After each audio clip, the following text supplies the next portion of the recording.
Assalamualaikum, ketemu lagi dengan saya Firman. Di video sebelumnya kita sudah membahas tentang data analis proses ya, yang kemarin itu framework Grips DM.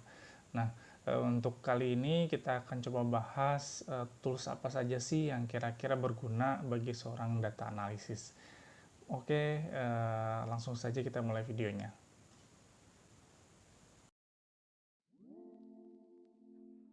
Nah, kali ini kita akan coba bahas kira-kira tools apa saja sih gitu ya yang biasa digunakan oleh seorang data analysis. Nah, kemudian yang kira-kira banyak dipakai itu tools-toolsnya apa saja gitu ya yang diperlukan, kemudian yang kita misalkan bisa kuasai atau yang biasa digunakan oleh perusahaan-perusahaan itu apa saja. Nah, tools yang pertama itu adalah SQL gitu ya. Mungkin teman-teman yang sudah pernah belajar tentang pemrograman gitu ya, khususnya pemrograman database gitu ya, sudah sangat familiar dengan yang namanya SQL gitu.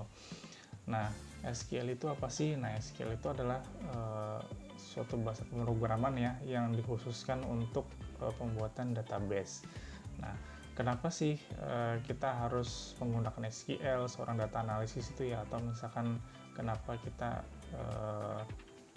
biasa menggunakan SQL? Nah, karena biasanya untuk saat ini itu di Indonesia khususnya seluruh database yang digunakan atau misalkan di situs-situs tertentu misalkan semuanya itu rata-rata menggunakan database SQL gitu ya. Jadi kerangka dasarnya itu menggunakan bahasa SQL. Nah, SQL ini di sini berfungsi, kita ini fungsinya untuk berinteraksi dengan database gitu ya. Jadi misalkan kita input data, kemudian kita download data, kemudian kita mencari data, nah itu semuanya dilakukan di dalam SQL gitu. Kemudian untuk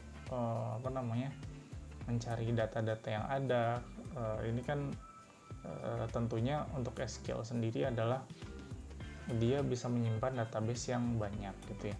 Nah, kalau misalkan sebelum SQL misalkan kalau datanya itu masih sedikit, masih ratusan gitu ya, atau misalkan masih 1000-2000 datanya, nah itu mungkin masih bisa digunakan Excel gitu. Nah, hanya saja untuk saat ini mungkin kalau jumlah data yang kita punya itu adalah data yang benar-benar sangat banyak gitu, bisa jadi jutaan atau misalkan lebih gitu ya, karena kan sekali lagi proses data ini pergerakannya besar sekali tiap harinya. Nah, itu mungkin sudah tidak bisa lagi dihandle oleh Excel. Nah, jadi misalkan harus dihandle database-nya itu menggunakan SQL gitu ya. Nah, kemudian tools yang kedua adalah Python.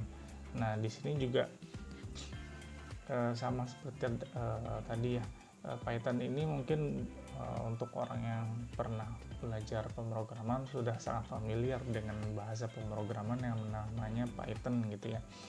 Nah, di sini kita menggunakan Python untuk apa sih? Nah, kita di sini menggunakan Python itu untuk mengolah data yang berskala besar. Nah, tadi kalau database-nya sudah besar ya, udah bukan lagi ribuan, cuma bisa jadi ratusan ribu atau jutaan gitu ya.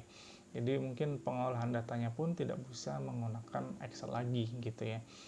Nah, kalau misalkan menggunakan Excel dipaksakan bisa jadi mungkin prosesnya akan sangat lama sekali. Nah, makanya di sini kita menggunakan bahasa pemrograman yang namanya Python yang bisa kita bisa kita gunakan untuk mengolah data yang jumlahnya sangat banyak.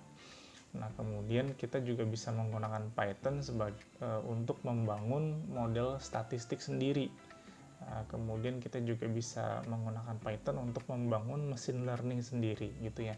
Jadi dengan Python ini kita bisa lebih spesifik membuat suatu model yang khusus untuk digunakan untuk diri kita sendiri atau untuk bisnis kita sendiri gitu ya. Jadi tidak umum lagi, tapi kita bisa membangun model yang benar-benar spesifik yang bisa digunakan untuk bisnis kita.